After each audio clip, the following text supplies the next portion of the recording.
Saudi আরবে ৪টি মুসলিম দেশের পররাষ্ট্রমন্ত্রীরা এক হয়েছিলেন এবং তারা এই ৪টি দেশের মধ্যে নিরাপত্তা সংক্রান্ত একটি চুক্তির ব্যাপারে আলোচনা করেছিলেন।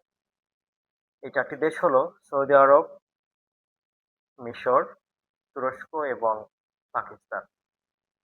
এই ৪টি দেশ একত্রিত হয়ে চুক্তিবদ্ধ হয়ে নিজেদের নিরাপত্তা রক্ষা করবে, নিজেদের মধ্যে সামরিক উন্নয়ন ঘটাবে। এখন প্রশ্ন হলো, ইরান যেখানে আক্রান্ত হয়েছে, ইরান যেখানে পশ্চিমা এবং ইসরায়েলি আগ্রাসনের মুখোমুখি, সেখানে ইরানের নিরাপত্তা নিয়ে এই যে ৪টি দেশ কেন চিন্তা করছে না? এই ৪টি দেশের যে নীতি এবং তাদের যে উদ্দেশ্য, সেই উদ্দেশ্যে যদি নিরাপত্তা রক্ষা হয়েই থাকে, তাহলে তারা এই জোটে কেন ইরানকে চিন্তা করছেন না?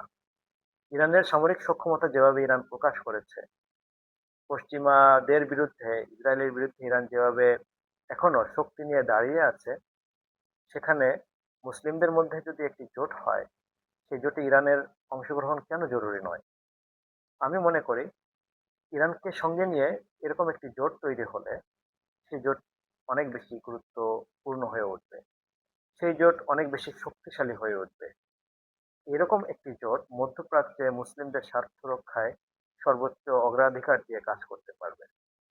এরকম একটি জোট পরবর্তীতে মুসলিম সামরিক জোটে পরিণত হওয়ার সম্পূর্ণ সুযোগ তৈরি করতে পারবে।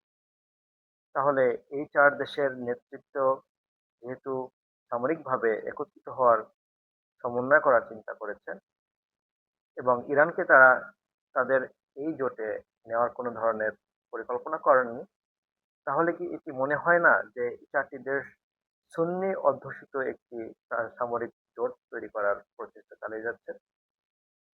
তাহলে কি এটি ধরে নেওয়া হবে এই দেশগুলো শিয়া ইরানের প্রতিপক্ষ হিসেবে দাঁড়িয়ে যাচ্ছে?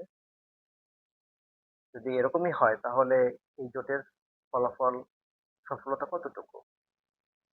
এই এই জোট সামনে যখন তারা মধ্যপ্রাচ্যের রাজনীতিতে ভূমিকা রাখবেন, তখন ইরানের সাথে তাদের সম্পর্ক কেমন হবে?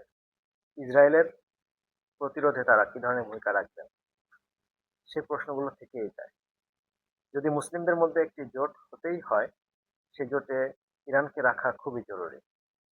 শিয়া সুন্নি ধারণার ভিত্তিতে যদি মুসলিম দেশগুলো এখনো নিজেদেরকে ভিন্নভাবে রেখে দেয়, আলাদা করে রাখে, তাহলে মধ্যপ্রাচ্যে যে সংকট শুরু হয়েছে, ইসরায়েলের যে আগ্রাসন শুরু হয়েছে, সেটি কখনোই থামানো যাবে না।